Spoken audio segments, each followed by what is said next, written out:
I guess the two things we wanted to talk about today was one was to discuss how playing Irish music on Irish radio creates employment in Ireland. And I know that sounds like a very obvious thing, but it's actually huge. And I'm going to start with Joe on this. Joe, other than a self-releasing artist, the plan always starts with the manager. So at what stage do you know if an artist is worth taking on, and what costs do you incur before you get to radio? So in terms of knowing that artists worth taking on, I guess it would be the worst thing you can do as a manager is to be more ambitious for your act than they are for themselves.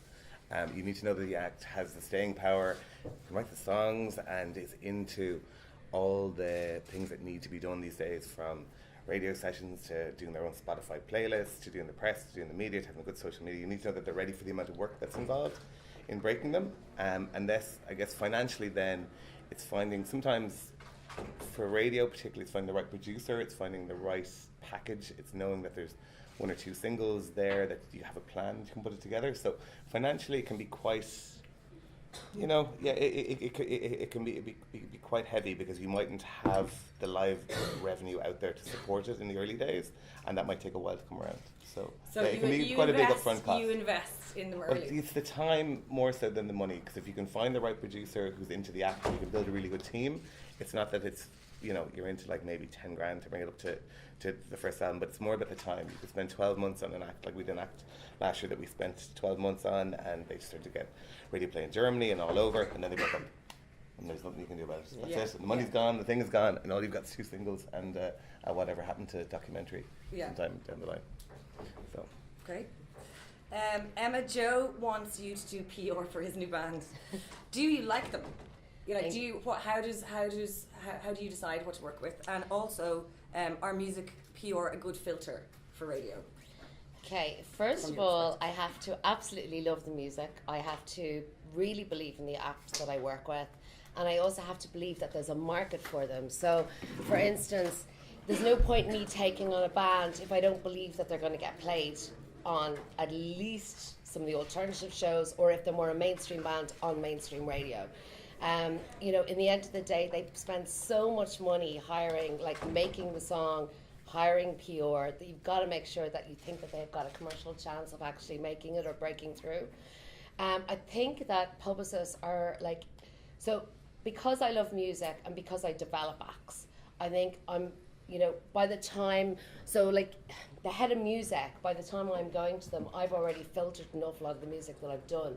So, and I've built up a reputation over those 20 years on tracks that I believe will work through. So whether that's a Milky Chance Stolen Dance, or a Passenger Let Her Go, or the Coronas Real Feel, they've already come to me. I've started building them up, so they should know by my reputation that they will take my phone call, or that I've got good music choices. So I think we're massive. I think by music publicists taking on, where we've filtered out an awful lot of good music, or commercial music, or non-commercial music already. And what happens when someone starts to play a song? What happens when one station takes a chance? Well, I think when one station takes a chance, particularly when they get really behind, and I don't mean just like a play on an Irish show. I mean, if the station actually get behind a band, it can be hugely beneficial. And once some of the other stations see that, they start to take notice. So, for example, like the Coronas and F104, when they started really playing them, other stations started paying attention. When stuff happens on nationals, in particularly the regionals go, oh, well, 2FM are playing it, and Today FM are playing it. Maybe we should be playing it as well. I'm not saying the Irish shows are amazing at promoting Irish bands. It's then trying to get it from those Irish shows to the main daytime playlist. That's a big thing for us. Yeah. And Barry, from a Sony perspective, are you watching what small bands are getting airplay? At what stage, if a small Irish band starts to get some sort of nighttime airplay, is that of interest to you in terms of taking them to the next level? I guess sort of just to say that I'm here today. I don't do radio on Sony. There's a team there to do that, and they do it very well. I'm here from an A&R point of view, so that's the question you're asking. Yeah. No, absolutely. Part of my week involves looking at who's getting played, what's getting played. Obviously, the evening shows are a good barometer. You can sort of predict who's going to get played where. I guess from a major label perspective, which is the question, is you're looking when stuff starts getting picked up in the daytime shows and then the repeated plays as well. There's the spot plays here and there, and sometimes you can work out how it happened, but it's when you start seeing the repeat plays, for example, Chase and Abbey, for example, The Academic, those kind of acts, that then a conversation that would maybe taken a week to happen would suddenly happen quite quickly if you walk into your weekly A&R meeting, which we still have, believe it or not, and we play music, and is it getting played, are the stats there, we can track, everybody can track everything now, the numbers don't lie. So yeah, if an act has either themselves or with Emma or by Joe's puppet strings being pulled, managed to get those plays during the day, that opens up a wider conversation quite quickly. And actually Chase and Abbey is a very good rags to riches story there. I think the first person to play them was Mr. Brian there on Today FM. And what happened with Chase and Abbey was Brian put them on the playlist from nowhere. Pretty much new. And then what happened was, because it was national radio, what happened was they went straight to number 1 in the Shazam charts, and everybody knows that means the public liked them because people are Shazamming the song. So then they delivered the single. When that happened, they delivered the single via Yangaroo to radio, and everybody jumped on. So they're a magnificent band. They're not for every station, but they're a magnificent band. But that now they start to hire a team. So they have managers and tour managers and sound engineers and all the things that happen when Irish music jumps on, or Irish radio jumps on board. It's magnificent. And I guess it's employment in our country for our people. That people that listen to the radio, people that work in music, people that play in bands, like we're all from the same country, I think it's worth pointing out with Chase and Abbey that they came out really strong with a hit at the start. Oh, absolutely. Oh, listen, of course. Yeah. I mean, it's absolutely all about. It's all about the music. It's not. It's all about the music. Absolutely. And Joe, you have PR, and you say so. What do you want from your PR company and So with the sense, like, we would have put the Galaxy's new single from their album would have gone to radio 3 weeks ago, so we started picking up the radio plays. It would have gone on Spotify New Music Friday UK this morning, so that'll amplify that significantly, and we would have picked up, that'd be part of our plans. The single is the calling card for the album, and the album comes on April 6th. With a band like the Galaxy, we would hope for mainstream radio, but we're aware that that if the song really connects with the programmers and with everyone else, that it'll happen. We don't think we're entitled to it. Whereas maybe on another act, like maybe the Stripes or something like that, we go, no, this should go all the way, and we'll go at it very aggressively on that basis, and we'll go, that's what we're looking to do, is convert onto A-list straight away. I suppose we would, so that would be the radio part of the plan, then there'd be the Spotify part of the plan, there'd be the live part of the plan, there'd be the abroad part of the plan and all that. So that's what you kind of look for. But it's to be realistic in your goals for that band, and to not kick and scream or feel, everyone's got a job to do. You're looking for music to play, we're looking for music to get on the radio. Somewhere in the middle is a happy medium, Yeah. I think you probably got to be realistic as well, with the certain acts that are coming through about what, looking at it from a Feel Good Loss perspective, or Joe as a manager perspective, you've got a certain amount of money to spend, and you're sort of thinking, what am I going to get the results from?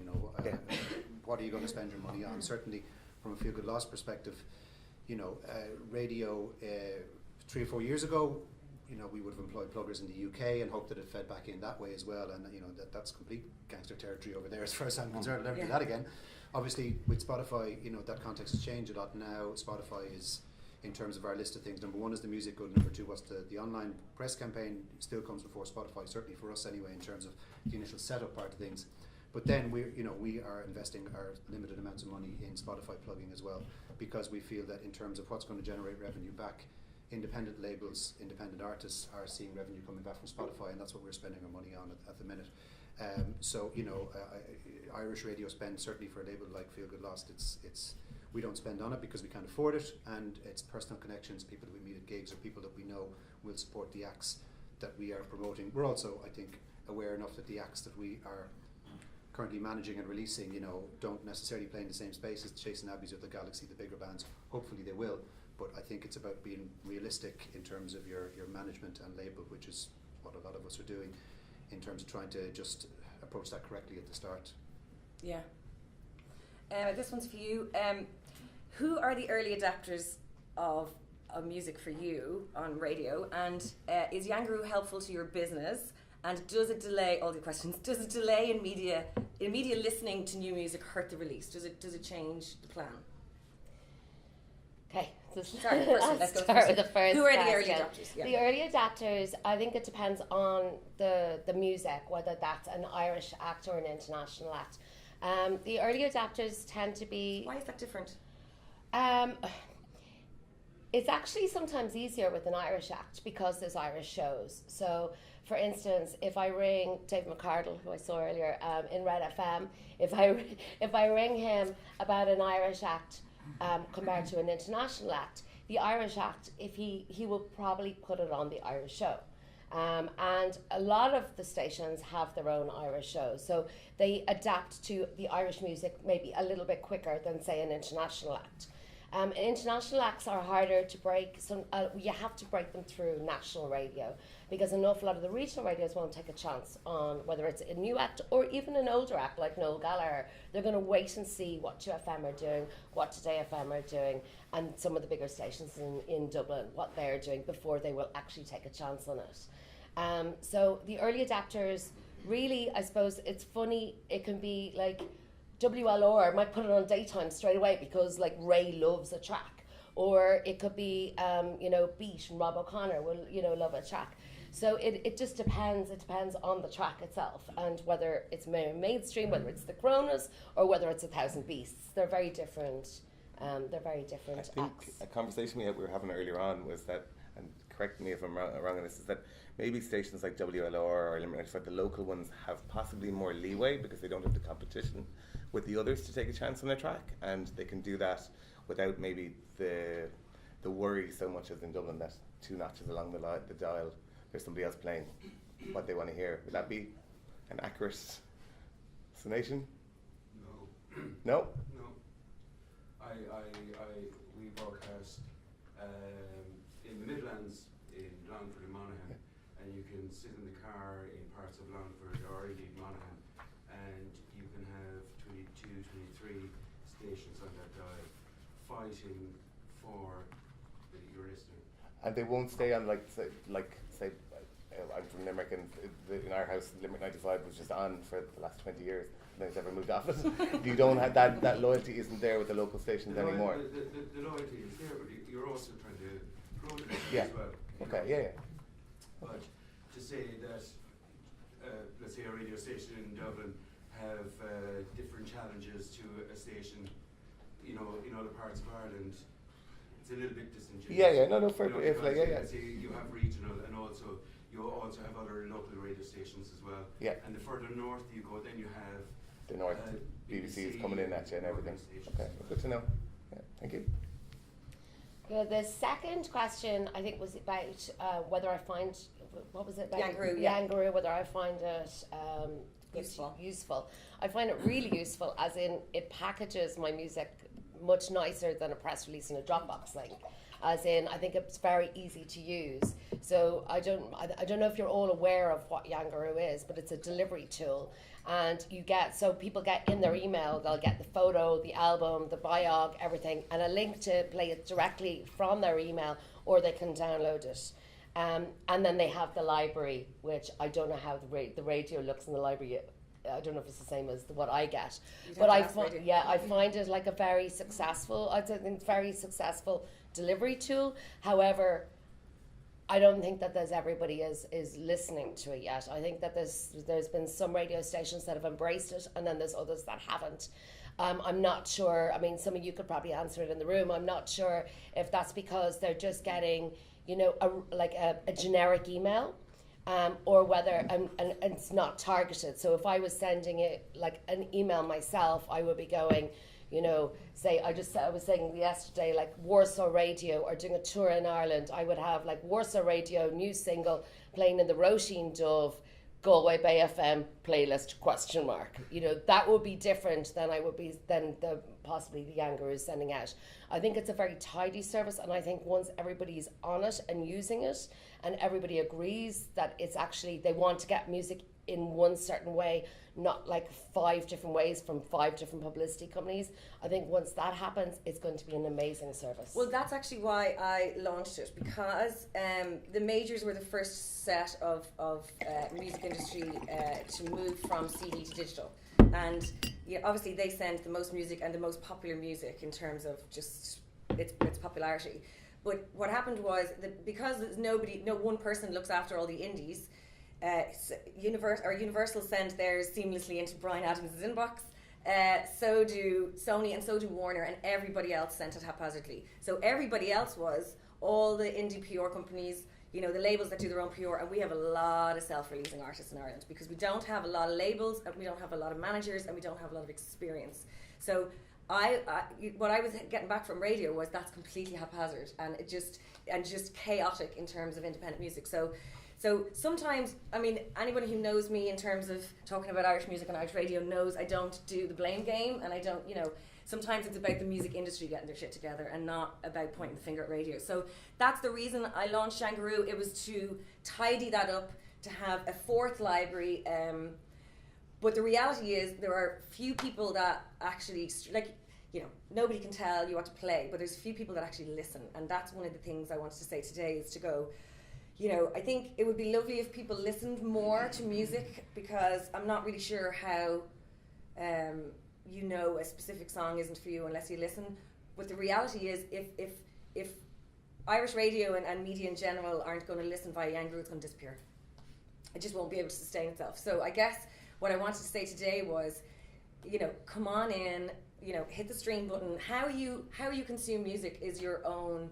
Is individual to each of you, but you'll know after 10 or 15 or 20 seconds whether you like a song or not. But at least that person knows that you've listened, and that's really all it's about. And I know there's a lot of music, but Yangaroo, the idea with Yangaroo was that you could go in and do it all together in one place, and that you weren't having 50 million emails to try and download, as Brian used to say, track one onto the desktop and then try and find the song. So Yangaroo was us trying to put an olive branch out to you guys and go, look, this is us trying to get ourselves together. And with that in mind, I just wanted to sometimes it's about celebrating the ones that do. The people that listen to Yangaroo really, really regularly are, well, Brian downloads everything.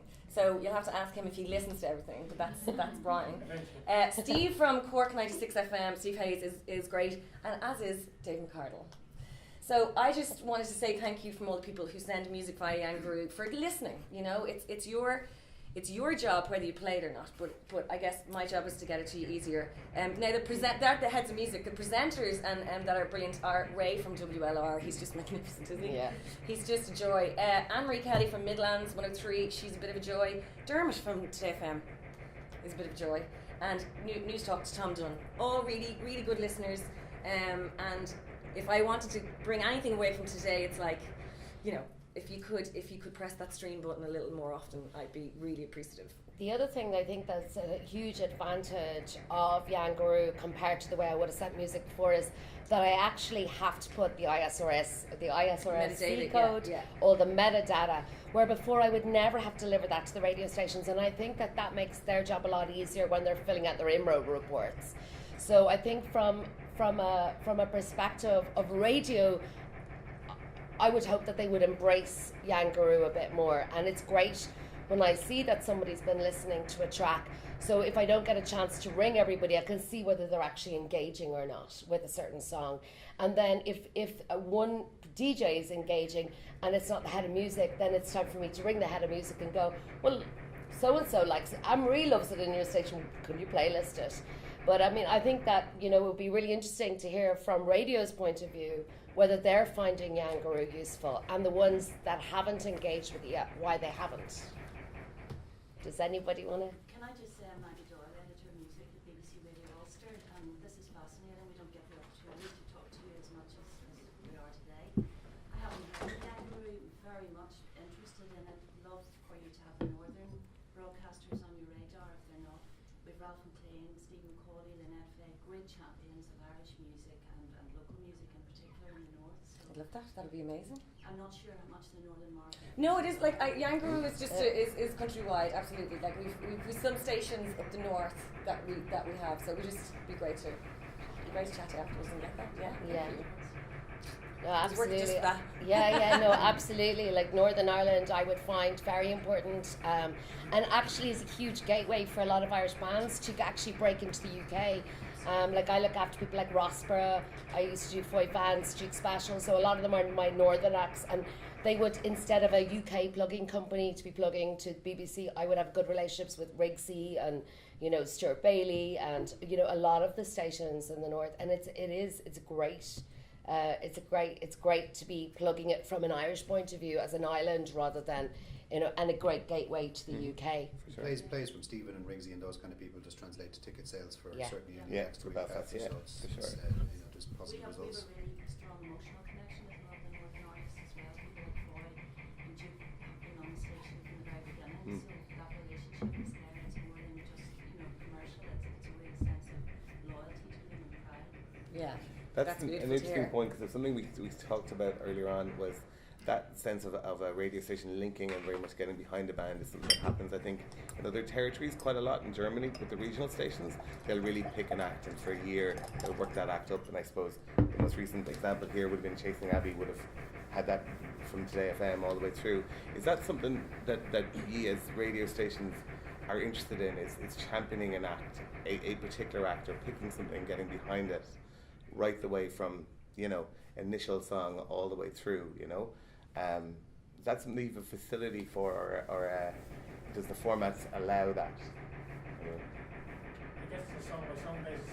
Yeah. You just get your first one, and whether it's Soleil or Brian Deedy, you don't know what the second or third. Yeah, is but that's gonna means be. that you wouldn't go second or third regardless.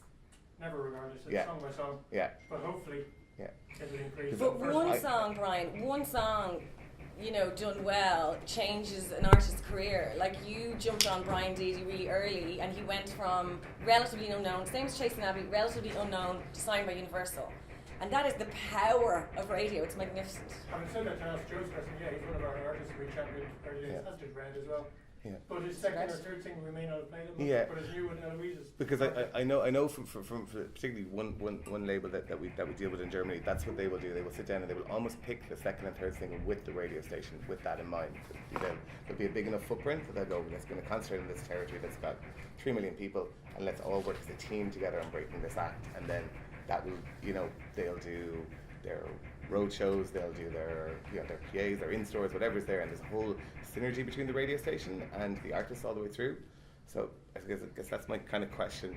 Would that be something that could work on any? I think that's really important. You know, what Evan said earlier on, from a programming point of view, for me, and you know, we're responsible for Select Irish across the country at all our stations. So, you know, we're very much championing Irish music and have done for years. But what Emma said, falling in love with the music that she's going to promote is a huge thing for me. And then it's up to the band to become friends, type of thing. And you know, someone like the academic Carl Brogan or Jim from the Coronas will actually come in to me, sit down for an hour, and give me the album and say, what would you play for this album? Yeah. What's commercially right for you?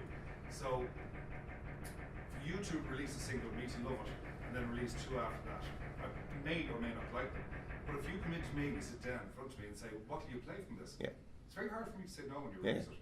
And I think that's a really clever move on your behalf to come in and say what you think. And that's something that you're open to, because I guess sometimes with maybe speaking for myself personally, as a management company, we would kind of end up leaving that to the PRs, be it Emma or Sabrina or whatever else. But on the basis that we don't almost annoying people with the radio stuff. But that's you'd much prefer to have that direct link in with the kind of band and management, because I'd much prefer that as well. These guys So, are masters, you know, like yeah. Sabrina and Emma, Yeah. they're masters, and we build up trust between each other, you know. Yeah. And it's great that they'll come and do that, and then you know things like the gig in the Olympia, where I've had Wild Youth on, and you know 10 demands before they were coded line. It's that sort of thing. It's building a relationship with the records, with the radio stations or the group of radio stations, and it's much easier to push that door than just throw it on your desk or you know listen on your own time or whatever. If you have these relationships, and I would encourage you all to have huge relationships with heads of music, and I'm sure you do, but it's just you know maybe the bands have to buy into it as well. And in fairness, the academic, the Kronos, picture this, all these guys who have come through Select Irish, have come through it, have done it. Yeah.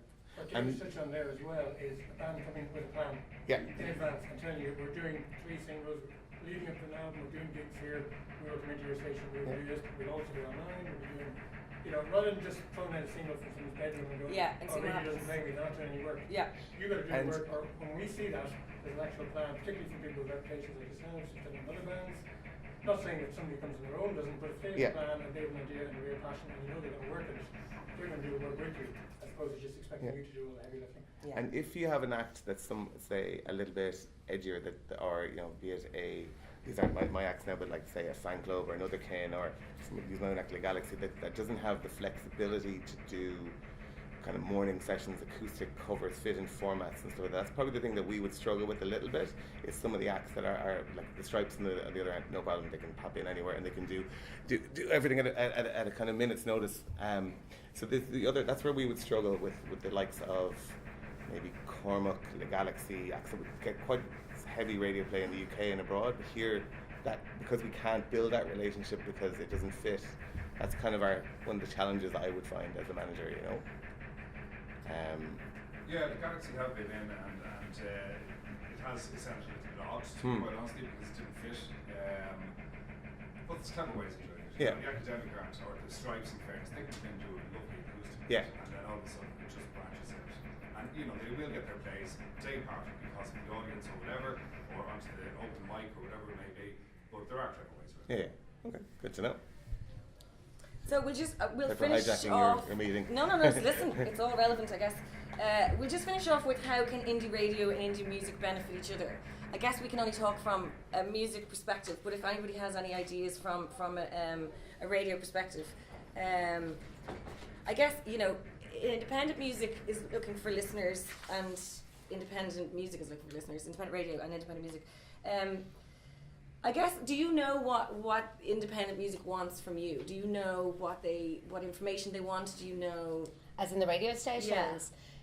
They generally care about the song, and but what outside the data, like Spotify listens, video views, is any of that important to independent radio? I think it is, and it certainly helped when I was pushing the likes of Passenger, who had massive YouTube hits at the time, and it had only really broken in Australia. It hadn't really broken anywhere in Europe. It had started kind of in Germany and the Netherlands in Europe, but then like we were the third place in Europe to break Passenger, even though he's English, and we ended up doing, I think it was double platinum on that single, which is amazing. Here? Same in Ireland. Wow. Same with like Milky Chance, Stolen Dance. Massive. It was a massive airplay here. I think it was like a year and a half. It's still being played. A year and a half later, it was still being like hugely. They couldn't get shot in England, you know, German guys. So I think it's for a lot of radio, it's about the song, and the song is the important thing. And you would hope that like an indie track could break through to daytime. So one of the ideas I was talking to you about earlier was nearly every station in the country has an Irish show.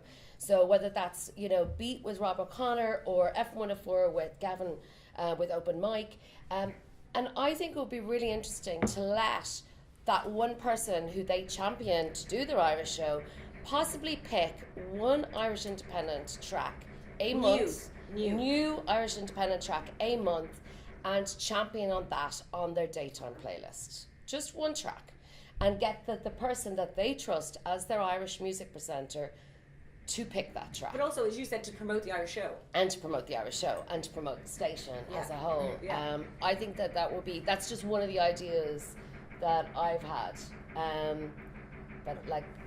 Yeah, no, and I think the other one that we were discussing earlier on was that if a band comes in to do a session, and everyone loves to do sessions, and they're really good, but from a band and management perspective, there's a cost involved, and you have to put a band on the road, and you have to put them out around. It'd be great if there was, and there generally is, there's always like one or two plays that come on the back of it. It'd be great if there was a straight commitment to like, we'll do 10 plays on that show over the following month, following the session. That would be really good. That would be like money in the bank for particularly for the younger acts that are, you know, and it costs them an awful lot of money, you know, particularly to go down the country. Some of them might have jobs. Work, they have to take the day off work. They have to possibly hire gear because they don't own it yet. So it costs them a huge amount of money to go and do sessions or to do a little radio tour. So it would be great to see when that they do spend the time to go down, whether it's at night time, you know, or during the day, that they do get a bit of love back for that work they've put in and for the money that it's cost them. So if a song from the Irish show made the daytime playlist, what could the band give the station in return? Like how does the station benefit, other than promote the Irish show, but how can the band give back? What ideas could we thank Well, I think from stations with? what the conversation that Joe just had with the two gents there is interesting, that there's a more sort of integrated plan, everybody gets involved. You know, there's so many Irish acts, it's not going to work for everybody, but if there's an act that everybody reaches a consensus on, sits down together and looks at, okay, you know, instead of just flinging out the single in March and your shows are in December, do we actually sit down and go, you like this act, great, let's talk and let's put together an actual plan based around it, because that benefits everybody. You know, everybody likes a winner, everybody likes a success story. We've proved by, you know, with the bands we've talked about already that it can happen, and if there's not a formula there, but if there's a plan there, that rather than just throwing stuff out randomly, everybody works together and you nose it off a show in Dublin or a show in Cork or a show in Galway. There's, I don't know, 10 tickets as a comp or something like that, you know, and it ends up being a bigger success story. Great.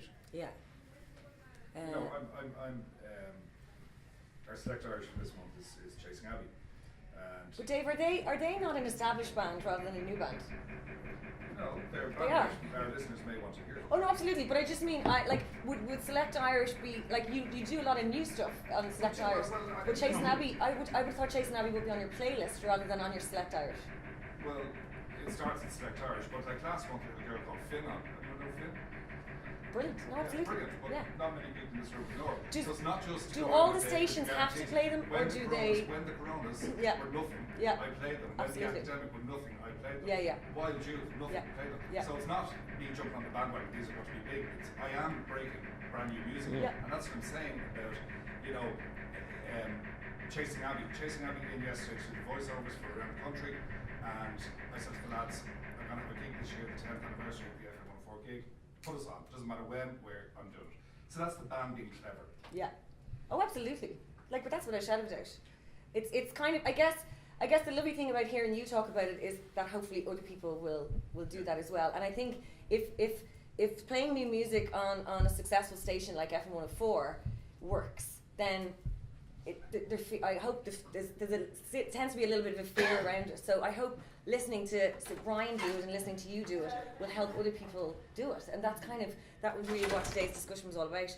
And like the music industry is trying to come up with these ideas and to work with radio. For example, ISCA set up the Irish radio airplay charts in Radio Monitor so that it's easier for you to see what Irish music might be moving around, and you might see the name a bit more often.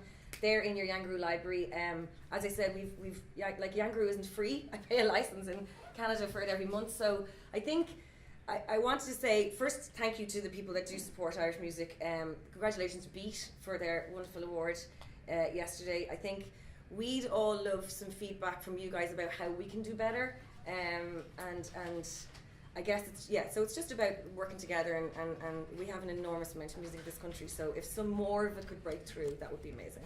Hey, one Yeah. thing, Yeah. you're talking about Yangaroo. When I get Yangaroo, I don't get the email doesn't come directly from Yangaroo. But just looking and talking about the artists we're talking about, Yeah. I think a weekly or monthly spot from Yangaroo with the top 10 or the most played. Dave's mentioning he's playing a girl called Finn. I've never heard of her, to be honest. Yeah. I should be getting that maybe from Yangaroo with these the top most played or the new added on the Well, other she should, stations. if they're playing, she should be appearing on that Irish music chart. Is she Irish? She's Irish. Yeah, She should be appearing on that chart, so that I shouldn't even need to tell you that the chart's there. But a flash of the top 5 or the top 10 most played this month or added in different stations would help as well. Yeah. Just to let everyone Yeah, in the country. that would be much easier if people gave us playlists, and they don't. Nobody, you don't send out playlists. Nobody sends out playlists, so it's next to impossible to monitor that. So if people could give us playlists, then that would be much easier to Even just monitor. picking them out of radio monitors, whatever new acts Yeah, that are coming through Yangaroo that are being played yeah. on one station. I mean, Should be more Yangaroo copies is just a of delivery service. It's not a label, or it's not a, what we deliver is up to the person who delivers it. So you can get the next Coronas, and you can get, the next, I don't want to insult anybody. If whether you listen or not isn't, you have the choice. we're just not the post. We're digital delivery. I know that, But yeah, but you've said that before, and that's a just really good shouting about idea. your own successes Yeah. before playing Yeah, a new girl from I Dublin do or on our whatever. Facebook, and I do on our I guess I do on our Facebook and our Twitter. But what I didn't want to do was over send emails. But I can absolutely send a monthly one to go. These are the bands that that we're shouting and screaming about. Yeah. And Yeah. ones that are working in some parts of the country. Yeah. Love I it. think that would help. Yeah. Thank you, Brian. That is a very, very good idea. Sinead, you mentioned Yangaroo and people are using it most frequently. It strikes me, and I don't want to single out anybody in particular, but why aren't RTE using it? They are using it. The only reason I'm not talking about RTE today is because this is an independent radio conference. RTE are magnificent on they're actually the top two people that listen the top two people that listen via Yangaroo. That's the reason I didn't say them, was because we're at an independent music conference. But interesting, the first person to always download it is the RT library.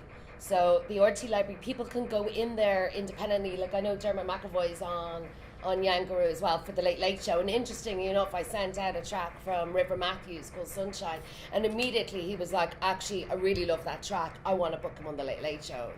Which was great. But the RT library are the first ones to download it.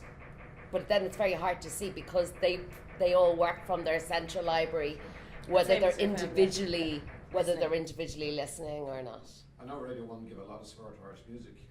They do, but they've less music than everybody else. That's it. Yeah, That's it. and they don't actually have a playlist. I mean, we talked about audience following, stations are so dependent on numbers, because that's, for particularly people in the commercial world, they absolutely depend on that. But the bands and the artists depend on numbers as well.